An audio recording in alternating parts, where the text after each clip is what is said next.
এদিকে আজকের সবচেয়ে বড় খবর, ইরানের শক্তিশালী ক্ষেপণাস্ত্রে লণ্ডভণ্ড ইসরায়েলের পারমাণবিক স্থাপনা, শত শত ইহুদি নিহত। থাকছে বিস্তারিত প্রতিবেদনে। যুদ্ধের পরিস্থিতি চিন্তা করেন, ইসরায়েলের 5টা শহরে হামলা, 200 জন নিহত, দাবি আইআরজিসির। এবং হিসাব করা হচ্ছে যে এই যে 3 সপ্তাহ যুদ্ধ হলো তাতে কি দাঁড়ালো, তাতে বলা হচ্ছে 3 সপ্তাহে ইরান যুদ্ধ ট্রাম্পের নিয়ন্ত্রণের বাইরে পরিস্থিতি বাইরে। তার প্রমাণ হচ্ছে ইরান কিন্তু কাবু তো হয়নি, বরং এখন অন্ধকার রাত নেমে আসছে ইসরায়েলের বিভিন্ন শহরে। এদিকে লেজ গুটিয়ে পালাচ্ছেন ট্রাম্প, ইরানের বিধ্বংসী পাল্টা হামলায় দিশেহারা হোয়াইট হাউস। থাকছে বিস্তারিত প্রতিবেদনে। ইরানের বিরুদ্ধে লড়াই করতে চায় না যুক্তরাষ্ট্র। এখন যুক্তরাষ্ট্র ইরানকে সরাসরি সংঘাত হচ্ছে না, টোটাল এই plan set up, machinery service, তারপর হচ্ছে বিশ্বকে কন্ট্রোলিং করা, কূটনৈতিক চ্যানেলকে হ্যাং করা, আরবদেরকে ইরানের সাথে দূরত্ব তৈরি করা, টোটাল একটা অ্যারেঞ্জমেন্ট করে আপনার মার্কিন যুক্তরাষ্ট্র ইরানকে ঠাপাইতে গেছিল। সরকার পতনের বহুত বড় চেষ্টা করছে, কিন্তু কোনো কাজে দেয় নাই। তো যখন এদিকে মার্কিন যুদ্ধ বিমানের 12টা বাজিয়ে ছাড়ছে ইরান। ইরানে প্রবেশ করতেই ধ্বংস হলো F-16 ফাইটার। থাকছে বিস্তারিত প্রতিবেদনে। এই ধ্বংসস্তূপ দেখে আপনি দ্বিধায় থাকবেন, মনে হতে পারে এটা সাজানো গোছানো ইরানের কোনো স্থাপনার ধ্বংসাবশেষ। কিন্তু না দর্শক, আপনার সেই দ্বিধায় স্পষ্ট করছি, ইরান থেকে উড়ে আসা সুপারসনিক মিসাইলে তাসের ঘরের মতোই ভেঙে পড়েছে ইসরায়েলের বহুতল ভবন, খামেনির উত্তরসূরিদের ছোড়া প্রতিশোধের মিসাইলে শেষ দখলদার বসতিস্থাপনকারীদের ভবনগুলো। এদিকে ইরানের বিদ্যুৎ কেন্দ্রে হামলার হুমকি ট্রাম্পের, পাল্টা হুঁশিয়ারি তেহরানের। থাকছে বিস্তারিত প্রতিবেদনে। ইরানের যুক্তরাষ্ট্র ও ইসরায়েলের যৌথ হামলার পর বেশ কিছুক্ষণ নীরব ছিল বিশ্ব। দেরিতে হলেও ধীরে ধীরে সরব হচ্ছেন নেতারা, আসছেন নানা বিবৃতি। ইসরায়েল কিংবা ইরান দুপক্ষই পেয়েছে কারো নিন্দা, কারো সহানুভূতি। তবে হামলা বন্ধের ব্যাপারে এক কাতারে গোটা বিশ্ব। মুসলিম দেশগুলো পারমাণবিক শক্তি অর্জন করবে এ যেন কল্পনাতেও হতে দিতে চায় না যুক্তরাষ্ট্র ও ইসরায়েল। আর তাই পরমাণু শক্তি অর্জন করায় পাকিস্তানকে একদমই সহ্য করতে পারে না তারা। এমনকি ইরানও নাকি গোপনে পারমাণবিক শক্তি বাড়াচ্ছে সেটি ধারণা করে দুশ্চিন্তা রয়েছে শত্রু দেশগুলো। তাই ইরানের পারমাণবিক কেন্দ্রগুলো বরাবরই মাথা ব্যথার কারণ ট্রাম্প নেতানিয়াহু বাহিনীর। ইরান যেন কখনো পারমাণবিক শক্তি না বাড়াতে পারে সেজন্য বারবার সেখানে হামলা চালায় ট্রাম্প ইসরায়েল। এমনকি এবারের যুদ্ধেও ট্রাম্প হামলা করবে না বলার পরও ইসরায়েল ঠিকই ইরানের পারমাণবিক স্থাপনায় হামলা করে বসে। আর সেটিরই প্রতিশোধ যে ইরান ভয়াবহভাবে নেবে তা বোধ হয় আঁচও করতে পারেনি নেতানিয়াহুর দেশ ইসরায়েল। ইরানের নাতাঞ্জ পারমাণবিক স্থাপনায় হামলার কড়া জবাবে এবার ইসরায়েলের দিমোনা পারমাণবিক রিসার্চ সেন্টারে ক্ষেপণাস্ত্র ছুড়েছে ইরানের বিপ্লবী গার্ড বাহিনী। আর তাতে তছনছ হয়ে গেছে সেই অঞ্চল। এমনকি তাতে ইসরায়েলের দক্ষিণাঞ্চলীয় শহর দিমোনা ও আরাদে শতাধিক মানুষ আহত নিহত হয়েছে। আহতদের অনেকের অবস্থা আশঙ্কাজনক। ভয়াবহ এই হামলার পর আক্রান্ত এলাকায় জরুরি অবস্থা জারি করা হয়েছে বলে এক প্রতিবেদনে জানিয়েছে আল জাজিরা। ইরানের বিপ্লবী গার্ড বাহিনী আইআরজিসি অবশ্য দাবি করেছে এই হামলায় ইসরায়েলের 2 শতাধিক মানুষের প্রাণহানি হয়েছে। তবে ইসরায়েলের পক্ষ থেকে কারো নিহতের খবর নিশ্চিত করা হয়নি। যদিও ইসরায়েলের সামরিক বাহিনী আইডিএফ এর এক মুখপাত্র জানান, হামলার সময় দেশটির আকাশ প্রতিরক্ষা ব্যবস্থা সক্রিয় থাকলেও দিমোনা ও আরাদে এলাকায় তা ঠিকঠাকভাবে কাজ করেনি। ফলে শত শত কেজি ওজনের ওয়ারহেড যুক্ত 2টি ব্যালিস্টিক ক্ষেপণাস্ত্র সরাসরি আঘাত এনেছে। যদিও এই বিষয়ে ইসরায়েলিরা তেমন কিছু না জানালেও আন্তর্জাতিক পরমাণু শক্তি সংস্থা জানিয়েছে দিমোনায় অবস্থিত শিমন পেরেস নেগেভ পারমাণবিক গবেষণা কেন্দ্রে কোনো ক্ষতির ইঙ্গিত তারা পায়নি। সেই এলাকায় অস্বাভাবিক বিকিরণের মাত্রাও শনাক্ত করা হয়নি। এছাড়াও বিষয়টি তারা নিবিড়ভাবে পর্যবেক্ষণ করছে বলে জানিয়েছে সংস্থাটি। এদিকে লেজ গুটিয়ে পালাচ্ছেন ট্রাম্প, ইরানের বিধ্বংসী পাল্টা হামলায় দিশেহারা হোয়াইট হাউস। মধ্যপ্রাচ্যের রণক্ষেত্রে তবে কি পরাজয় মেনে নিয়েছেন ডোনাল্ড ট্রাম্প? 3 সপ্তাহ আগে যে যুদ্ধের আগুন তিনি নিজ হাতে জ্বালিয়েছিলেন, এখন কি সেই আগুনে পড়ছে মার্কিন দম্ভ? একদিকে যখন হাজার হাজার মার্কিন মেরিন সেনা যুদ্ধের ময়দানে এগোচ্ছে, ঠিক তখনই নাটকীয় মোড় নিলেন মার্কিন প্রেসিডেন্ট ডোনাল্ড ট্রাম্প। নিজের শুরু করা যুদ্ধে ব্যর্থতার দায় এখন মিত্রদের উপর চাপিয়ে দিয়ে শটকে পড়ার ফন্দি আঁকছেন তিনি। কিন্তু কেন? ইরান কি এমন কিছু করে দেখিয়েছে যা পেন্টাগনের ক্যালকুলেশনে ছিল না? আজ আমরা বিশ্লেষণ করব ট্রাম্পের এই রহস্যময় পিছু হটা এবং ইরানের সেই গোপন শক্তির রহস্য যা খোদ আমেরিকাকেই কাঁপিয়ে দিয়েছে। শুক্রবার সন্ধ্যায় নিজের সোশ্যাল মিডিয়া প্ল্যাটফর্ম ট্রুথ সোশ্যালে একটি পোস্ট দিয়ে বিশ্বজুড়ে তোলপাড় ফেলে দিয়েছেন মার্কিন প্রেসিডেন্ট ডোনাল্ড ট্রাম্প। তিনি স্পষ্ট জানিয়েছেন ইরানে মার্কিন সামরিক তৎপরতা কমিয়ে আনার কথা ভাবছেন তিনি। কিন্তু মজার ব্যাপার হলো, এই যুদ্ধ শুরুর আগে তিনি কোনো মিত্রদের সাথে পরামর্শ করার প্রয়োজন বলে মনে করেননি। আর এখন যখন জ্বালানি তেলের দাম আকাশে আর হরমুজ প্রণালী অচল হওয়ার পথে, তখন তিনি বলেছেন পাহারা দাবি করার দায়িত্ব সেই দেশে যারা এটি ব্যবহার করে। সরাসরি নেটোকে কাগজেবাগ আর ভীতু বলে গালি দিতেও ছাড়েননি তিনি। বিশেষজ্ঞরা বলছেন এটি আসলে যুদ্ধ জয়ের আত্মবিশ্বাস নয়, বরং পরাজয়ের গ্লানি এড়াতে মিত্রদের কাঁধে বন্দুক রাখার চেষ্টা। ট্রাম্প মুখে যাই বলুক না কেন, যুদ্ধের ময়দানের হিসাব বলছে অন্য কথা। Centre for strategy and international স্টাডিজের তথ্য মতে যুদ্ধের প্রথম 2 সপ্তাহে মার্কিন ঘাঁটিতে প্রায় $80 কোটি ক্ষয়ক্ষতি হয়েছে। ইরানের নিখুঁত হামলায় ধুলোয় মিশে গেছে জর্ডানের মার্কিন ঘাঁটিতে থাকা $85 মিলিয়ন মূল্যের অত্যাধুনিক থার্ড রাডার সিস্টেম। কুয়েত, কাতার এবং সৌদি আরবের সুরক্ষিত মার্কিন ঘাঁটিগুলোকেও ইরানের ক্ষেপণাস্ত্র বৃষ্টির চিহ্ন এখন স্পষ্ট। পেন্টাগন যেখানে ভেবেছিল ইরানকে কয়েকদিনে গুড়িয়ে দেবে, সেখানে মাত্র 12 দিনেই আমেরিকার খরচ হয়েছে $16.5 বিলিয়ন। এই বিপুল পরিমাণ অর্থ ও সেনার প্রাণহানি সব মিলে ট্রাম্প এখন দিশেহারা। তবে সবচেয়ে বড় চমক এসেছে ভারত মহাসাগর থেকে। ইরান থেকে 4000 কিলোমিটার দূরে অবস্থিত যুক্তরাষ্ট্র ও যুক্তরাজ্যের যৌথ সামরিক ঘাঁটি দিয়েগো গার্সিয়া লক্ষ্য করে 2টি ব্যালিস্টিক ক্ষেপণাস্ত্র ছুড়েছে ইরান। বিশ্ব জানত ইরানের ক্ষেপণাস্ত্র পাল্লা মাত্র 2000 কিলোমিটার, কিন্তু এই হামলা প্রমাণ করে দিল ইরান তার তুরুপের তাস এখনও লুকিয়ে রেখেছে। এদিকে মার্কিন যুদ্ধবিমানের 12টা বাজিয়ে ছাড়ছে ইরান। ইরানে প্রবেশ করতেই ধ্বংস হল F-16 ফাইটার। ইরানের Islamic revolutionary guard corps IRGC জানিয়েছে তারা দেশের মধ্যাঞ্চলের আকাশে ইসরায়েলের একটি F-16 যুদ্ধবিমানকে আঘাত করেছে। এটি চলমান যুদ্ধে ইরানের আকাশ প্রতিরক্ষা সক্ষমতার আরও একটি গুরুত্বপূর্ণ সাফল্য হিসাবে বিবেচিত হচ্ছে। ঘটনাটি ঘটে শনিবার 21শে মার্চ স্থানীয় সময়ে ভোর 3:45 IRGC এ বিমানটিকে আঘাত করার দাবি করেছে। এটি ইরানের আকাশ সীমায় প্রবেশকারী শত্রু বিমান প্রতিহত করার উদ্দেশ্যে করা হয়েছে।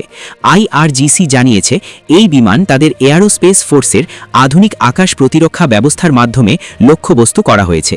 প্রথম 3 সপ্তাহের যুদ্ধে 200টিরও বেশি শত্রুযান, drone, cruise missile, refuelling tanker ও যুদ্ধবিমান আটকানো বা ধ্বংস করা হয়েছে।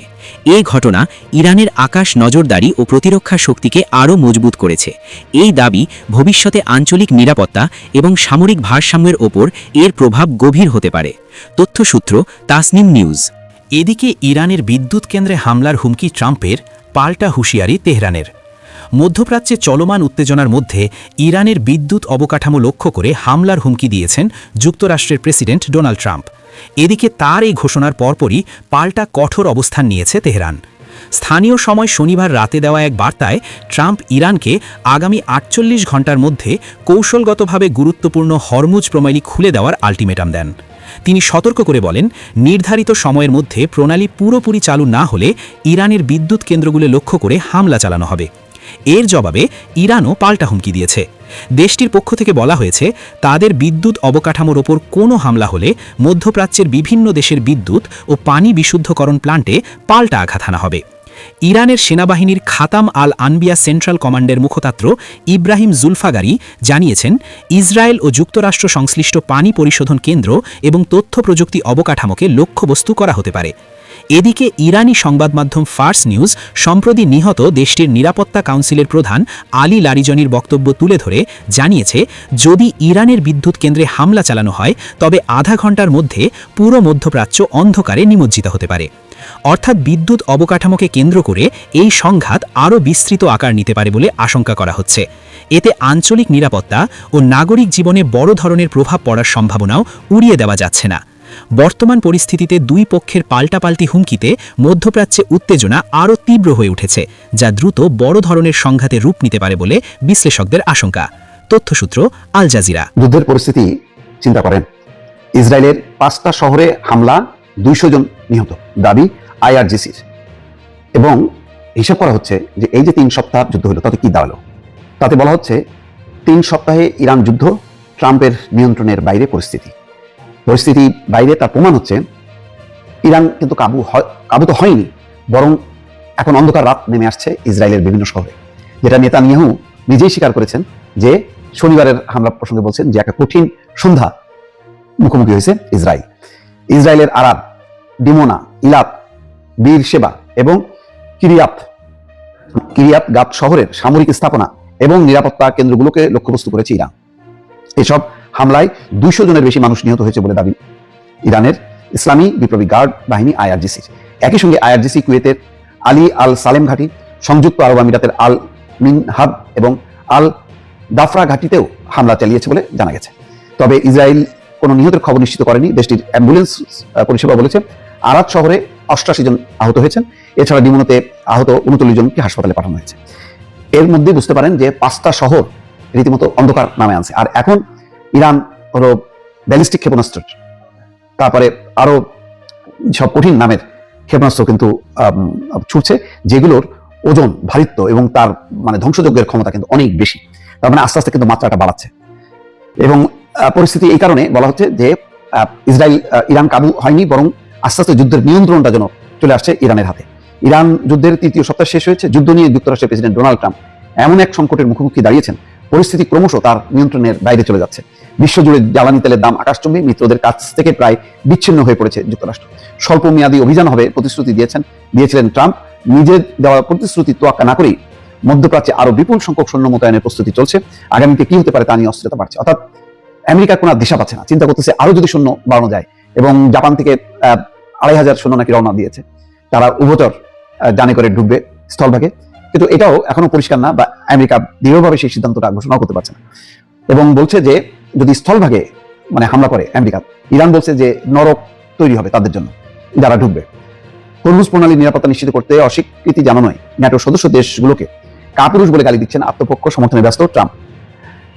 তার দাবি পরিকল্পনা অনুযায়ী সবকিছু এগোচ্ছে। গত শুক্রবার এক ঘোষণা তিনি বলছেন সামরিকভাবে জয় নিশ্চিত হয়েছে, এগুলো জোর করে বলছে, কিন্তু আবার ওই ন্যাটোর সদস্য দেশগুলোকে কাপুরুষ হিসেবে বলছে। মানে এখন রীতিমতো মানে পাগলের পোলা বক্তি শুরু করেছে। পরিস্থিতি এমন পর্যায়ে গেছে ডোনাল্ড ট্রাম্পের জন্য। দর্শক, এই ধ্বংসস্তূপ দেখে আপনি দ্বিধাই থাকবেন, মনে হতে পারে এটা সাজানো গোছানো ইরানের কোনো স্থাপনার ধ্বংসাবশেষ। কিন্তু না দর্শক, আপনার সেই দ্বিধা স্পষ্ট করছি। ইরান থেকে উড়ে আসা সুপারসনিক মিসাইলে তাসের ঘরের মতোই ভেঙে পড়েছে ইসরায়েলের বহুতল ভবন। খামেনির উত্তরসূরিদের ছোড়া প্রতিশোধের মিসাইলে শেষ দখলদার বসস্থাপনকারীদের ভবনগুলো। এই আঘাতে 2 শতাধিকের বেশি ইসরায়েলি নরক যন্ত্রণায় ভুগছে। মধ্যরাতের ঘন কালো অন্ধকারে নিস্তব্ধ হয়ে পড়েছে ইসরায়েলের শহরগুলো। কিন্তু এই নিখোঁজ কালো অন্ধকারেও তীব্র গতিতে শোষ করে ঝড়ের বেগে কোন এক বস্তু দখলকৃত ইসরায়েলের দিকে ধেয়ে আসছে। আর এই মুহূর্ত নিজের মোবাইলে ধারণ করছিলেন এক নাগরিক। মোবাইলের ক্যামেরায় মুহূর্তে ধরা পড়ল বিশাল এক ধ্বংসযজ্ঞ। বিকট শব্দে মুহূর্তে আগুনের কুণ্ডল উঠছে। চলমান যুদ্ধের মধ্যে ইসরায়েলকে দেওয়া ইরানের এটাই বোধ হয় সবচেয়ে বড় জবাব। হার হিম করা এই হামলার ভয়ে বেনিয়ামিন নেতানিয়াহুর শরীর থর থর করে কাঁপছে। ইরানের হামলার জবাবে নতুন করে বার্তা দিয়েছেন ইসরায়েলি প্রধানমন্ত্রী নেতানিয়াহু। গর্তে লুকিয়ে এক বার্তায় তিনি বলেছেন, এটি ইসরায়েলের জন্য একটি কঠিন সন্ধ্যা। তার এই স্বীকারোক্তিতে স্পষ্ট যে ইরানের প্রত্যাঘাত কতটা কঠিনভাবে তাদের ভিত নাড়িয়ে দিয়েছে। দর্শক, এই হামলা এটাই প্রমাণ করে যে তেহরান চাইলেই তাদের পরমাণু স্থাপনা কত সহজেই লক্ষ্যবস্তু বানাতে সক্ষম। ইসরায়েলি গণমাধ্যম জানিয়েছে নেতানিয়াহুদের তৈরি পারমাণবিক গবেষণা কেন্দ্রটি ডিমোনা থেকে 10 ও আরাদ থেকে 30 কিলোমিটার দূরে। বুঝতেই পারছেন দর্শক, এই স্থাপনাকে লক্ষ্যবস্তু বানাতে কোনো কঠিন বাধা না পেরিয়ে খেলা জমিয়ে দিতে পারে তেহরান। দর্শক, ইরানের নাতানস পরমাণু স্থাপনাকে লক্ষ্যবস্তু বানিয়েছে ইসরায়েল। আর তারই প্রত্যাঘাত হিসেবে নেতানিয়াহুদের জিমানো পরমাণু কেন্দ্রের খুব কাছেই ঈদ উপহার হিসেবে ব্যালিস্টিক মিসাইল পাঠিয়েছে মোস্তফা খামেনির বাহিনী। আর সেই উপহারে ছিন্ন বিচ্ছিন্ন হয়ে গেছে ইসরায়েলের ডিমানো। কাতার ভিত্তিক গণমাধ্যম আল জাজিরা তথ্য বলছে, ইসরায়েলের প্রধান পারমাণবিক কেন্দ্র যে শহরে, সেই ডিমোনায় ও নিকটবর্তী আরাদে ইরানের ক্ষেপণাস্ত্র হামলায় শতাধিক ইসরায়েলি আহত হয়েছেন। এই হামলার ঘটনাকে আমেরিকা ও ইসরায়েলের আক্রমণের মধ্য দিয়ে শুরু হওয়া ইরান যুদ্ধের অন্যতম নাটকীয় মোড় বলে উল্লেখ করেছে গণমাধ্যমটি। টাইমস অফ ইসরায়েল জানিয়েছে, ইসরায়েলি এয়ার ডিফেন্স ইরানের ছোড়া অন্তত 2টি ব্যালিস্টিক ক্ষেপণাস্ত্র প্রতিরোধ করতে ব্যর্থ হলে সেগুলো ডিমোনা ও আরাদে আঘাত হানে। আহতদের মধ্যে 11 জনের অবস্থা আশঙ্কাজনক। ইসরায়েলের জরুরি পরিষেবা ম্যাগান ডেভিড অ্যাডামের বরাত দিয়ে আল জাজিরা জানিয়েছে, আরাদে অন্তত 88 জন আহত হয়েছে, আর তাদের মধ্যে 10 জনের অবস্থা গুরুতর। ক্ষেপণাস্ত্রের আঘাতে শহরটির কেন্দ্রস্থল ব্যাপক ক্ষতিগ্রস্ত হয়েছে। এছাড়া ডিমোনায় আরো 39 জন আহত হয়েছে, তাদের মধ্যে একজনের অবস্থা সংকটজনক বলে জানিয়েছে হাসপাতাল কর্তৃপক্ষ। এখানে বেশ কয়েকটি আবাসিক ভবন ধ্বংস হয়েছে। দেশটির সামরিক বাহিনী জানিয়েছে, হামলার সময় ইসরায়েলের এয়ার ডিফেন্স সিস্টেম কার্যকর ছিল, কিন্তু ক্ষেপণাস্ত্রগুলোকে প্রতিরোধ করতে ব্যর্থ হয়। যদিও সেগুলি বিশেষ বা অপরিচিত ধরনের কিছু ছিল না। আকাশ প্রতিরক্ষা ব্যবস্থা কাজ না করার মূল কারণ হলো ব্যালিস্টিক ক্ষেপণাস্ত্রগুলো সরাসরি আঘাত এনেছে, আর এগুলোর ওয়ারহেডগুলো কয়েকশো কিলোগ্রাম ওজনের ছিল। আল জাজিরা তথ্য বলছে, ইসরায়েলের প্রাণ ডিমোনার পৃথক 3টি এলাকা ক্ষতিগ্রস্ত হয়েছে। একটি 3তলা ভবন পুরোপুরি ধসে পড়েছে, আর বেশ কয়েকটিতে আগুন ধরে যায়। এই হামলাতেই স্পষ্ট সুরক্ষিত তেহরানের চেয়েও আহত তেহরান বেশি ভয়ঙ্কর, ঐক্যবদ্ধ, কার্যকরী। দর্শক, বলাই যায় যুদ্ধ আরো দীর্ঘস্থায়ী হলে ইতিহাসের সবচেয়ে বাজে ধ্বংসযজ্ঞের মুখোমুখি হবে ইসরায়েল। তাতে কোনো সন্দেহ নেই। এই পরিস্থিতি থেকে বাঁচতেই হয়তো বন্ধু ট্রাম্পকে দিয়ে নতুন যুদ্ধবিরতির ফাঁদ আটার পরিকল্পনা করছে নেতানিয়াহু। কিন্তু সেই ফাঁদে কিছুতে পা দিবে না ইরান, সেটি স্পষ্টই বোঝা যাচ্ছে। তবে দর্শক, এই হামলা আর পাল্টা হামলার এই জল কতদূর গড়ায়, এটি এখন দেখার বিষয়। ইরানের বিরুদ্ধে লড়াই করতে চায় না যুক্তরাষ্ট্র। এখন যুক্তরাষ্ট্র ইরানকে সরাসরি সংঘাত হচ্ছে না, টোটাল এই প্ল্যান সেটআপ, মেশিনারি সার্ভিস, তারপর হচ্ছে বিশ্বকে কন্ট্রোলিং করা, কূটনৈতিক চ্যানেলকে হ্যাং করা, আরবদেরকে ইরানের সাথে দূরত্ব তৈরি করা, টোটাল একটা অ্যারেঞ্জমেন্ট করে আপনার মার্কিন যুক্তরাষ্ট্র ইরানকে ঠাপাইতে গেছিল। সরকার পতনের বহুত বড় চেষ্টা করছে, কিন্তু কোনো কাজে দেয় নাই। তো যখন দেখছে সরকার পতন করতে পারে নাই, তখনই আমেরিকা প্ল্যান করলো কি যেমনি হোক এই যে ইসলামিক প্রজাতন্ত্রের শাসন ব্যবস্থা এটাকে শেষ করতে হবে। তো বাইচা নিল কোন রাস্তাটা? আপনার সরকার পতনের আন্দোলন। এরপরে দিল ইসরায়েল দিয়া এই অভিযান। এই পর্যায়ে এসে গতকালকে মার্কিন প্রেসিডেন্ট ডোনাল্ড ট্রাম্প সে বলছে যে ইরানের বিরুদ্ধে সামরিক অভিযান গুটিয়ে নেওয়ার কথা ভাবছে মার্কিন প্রশাসন, অর্থাৎ ইরানের বিজয় হয়ে গেছে। আমি মনে করি এটা ইরানের বিজয়।